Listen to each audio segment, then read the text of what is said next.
What the happened?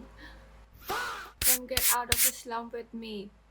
Episode 1 na naman, Sam. It has been the most stressful week of it all at mukha pong has been the worst of the worst of the worst since like as in may mga damit na sa ilalim sa taas, may mga hindi pa ako nasasampay, 2 araw na yan nakatingga dyan.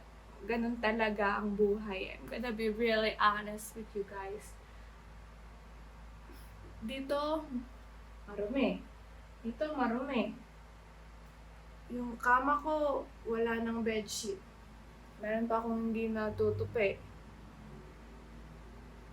Sana walang living microorganisms nang nakatira sa akin. Lilipat na ako dito. Because of me. Parang 2 linggo na akong hindi sa saghig. Alam niyo na yon, nagwawalis. Diyan ang gagawin natin bago ako umalis. Ngayon ay 10:22. 10:22 ano? AM o PM? Mali, hindi AM. PM na. Tulog ako buong araw, guys. Like, ang first kain ko ay 8 PM na. Sabi, kahapon kasi buong araw ako nasa labas. Like, for the first time, hindi ako natulog ng umaga. Like, buong araw, may araw na nakatutok sa akin. Tapos, parang na-jet lag ako kumbaga. Nagising ako ng 7 na tulog ako ulit. 11 na ako nagising. Tapos kumain ako ng pandesal.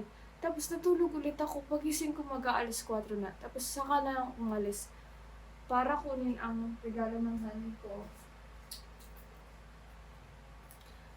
Mga 6 na yun. 6 na ako lumabas. Tapos ngayon pa lang ako nag-video dahil hindi ko magawang gawin.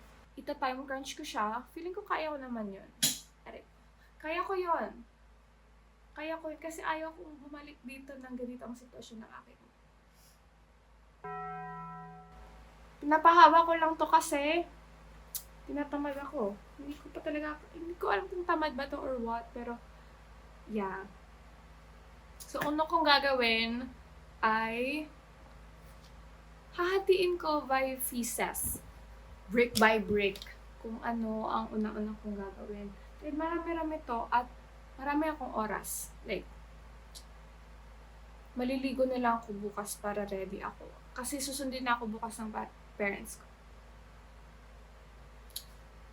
At manonood tayo ng Beauty in the Bottle dahil I need something na pakinggan dahil mabubuang ako kung maiwan ako sa thoughts ko. So ngayon, ang papakita ko sa iyo ang sitwasyon ng aking kwarto. Wala nang etchos dito guys dahil kailan naman to. And I wanna be transparent with you guys because this happens. This is the real life. Bro. Dump site siya. Bale 3 weeks na siyang nandito. Foods. Boom! Hulaan nyo na lang kung ano malinis dyan o hindi.